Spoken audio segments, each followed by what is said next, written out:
man who finished second for 5 straight years just did something that nobody, and I mean nobody, saw coming this season. And by the end of this video, you're going to understand exactly why this is one of the most insane 6-week stretches in sprinting history. Before I break down what happened, I need you to sit with one fact, because it changes everything about this story. This is a man who has stood on the podium at 4 straight global finals and walked away with silver every single time. For finals, for silvers, nobody alive has done that in the same sprint event across the same stretch of years. So when I tell you what he just did across 6 weeks in 2026, you're going to understand why people in the sport are saying his entire story might be about to flip upside down. Stick around, because by the end of this video, you will know exactly what happens next. And trust me, the ending of this story is still being written right now. Before we dive in, make sure you hit that subscribe button and turn on notifications, because we cover every major sprint story, every shocking upset, and every record chase the moment it happens. And you do not want to miss what is coming in the second half of this video. So let's talk about who this man actually is. Kenny Bednarek is a 27-year-old American sprinter, currently ranked number 3 in the world in the 200 meters and number 4 in the 100 meters by World Athletics. This is a man with genuinely generational speed.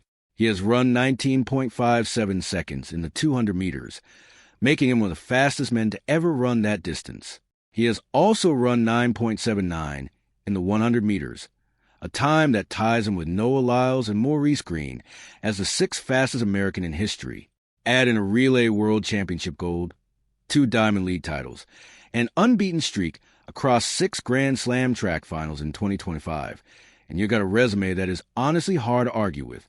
But now here comes the part that defines him, and honestly, the part that has haunted him.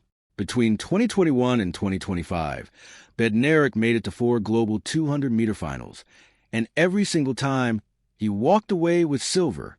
At the Tokyo Olympics in 2021, he ran 19.68, finishing right behind Andre de Grasse.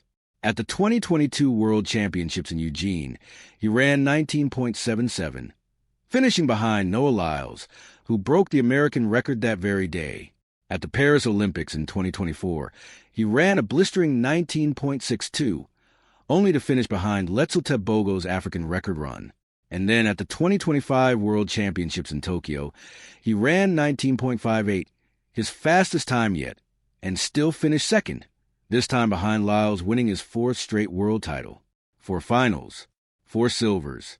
After that race in Tokyo, Bednarek said something that stuck with a lot of people. He said he had been so close to gold so many times that it was just a matter of time before he put it all together. But here's where the story takes its first real turn, and you need to remember this moment because it matters later. On the final evening of those same Tokyo Championships, Bednarek ran the 3rd leg of the men's 4x100-meter relay, alongside Christian Coleman, Courtney Lindsay, and Noah Lyles, and that team won gold in 37.29 seconds. For the very first time in his entire career, Bednarek posted 3 words on social media that he had never been able to post before: world champion. That is the man who walked into 2026, the most consistent 200-meter runner on the entire planet for 5 straight years, and still, somehow, without an individual global gold medal to his name. Keep that thought in your head, because everything that happens next builds on exactly that. Now stay with me, because this is where things start to get genuinely wild.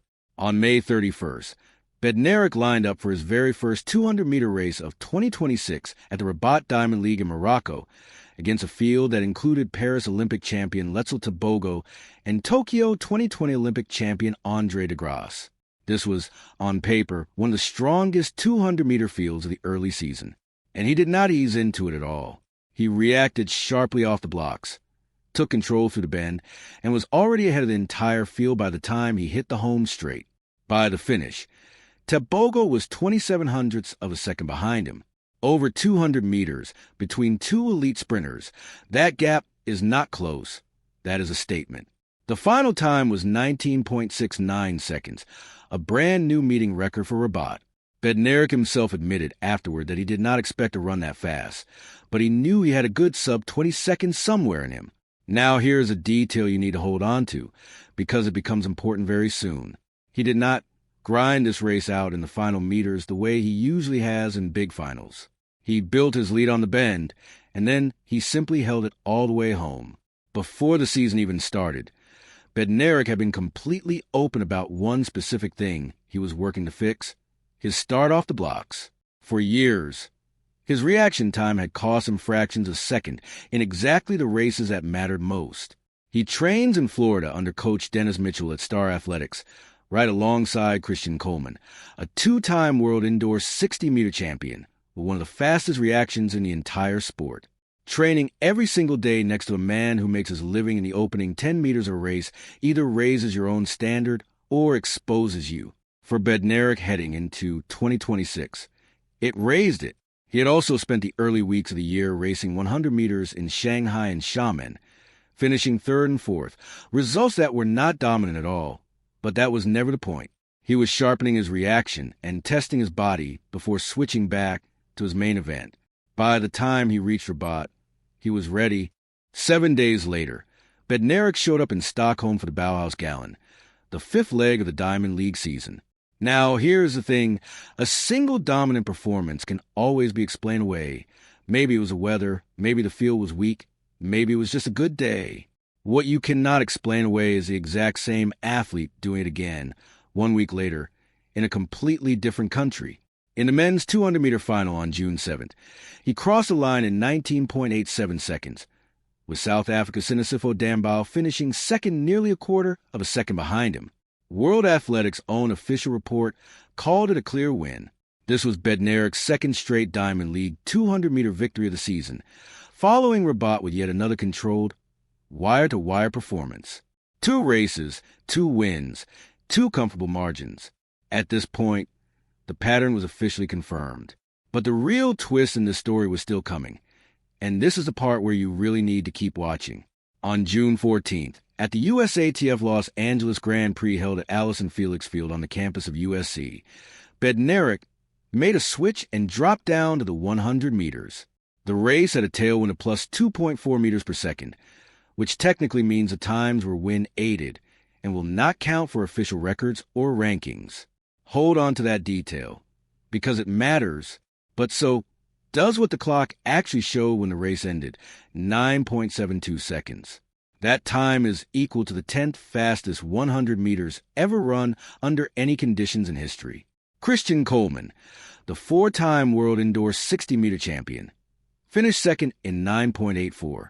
Lyles Tebogo, the reigning Olympic 100-meter champion, finished all the way back in 5th place at 9.95.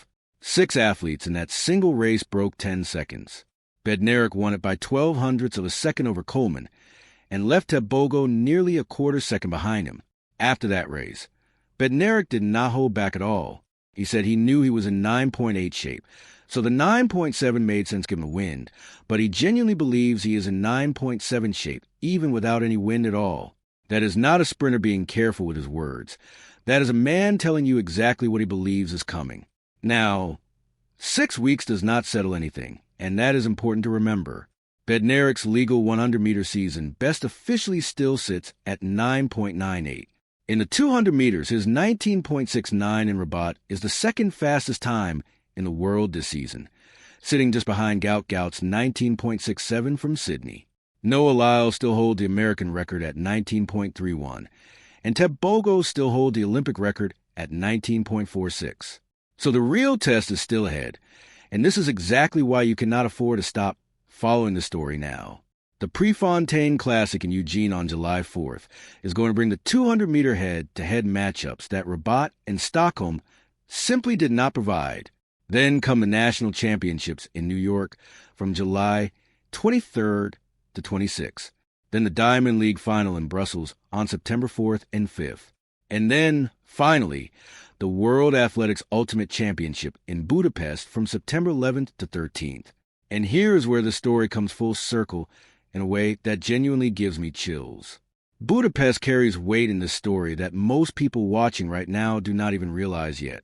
At the 2023 World Championships, held in that exact same city, Bednarek finished outside the medals entirely in the 200 meters. The podium that day was Lyles, Knighton, and Tebogo.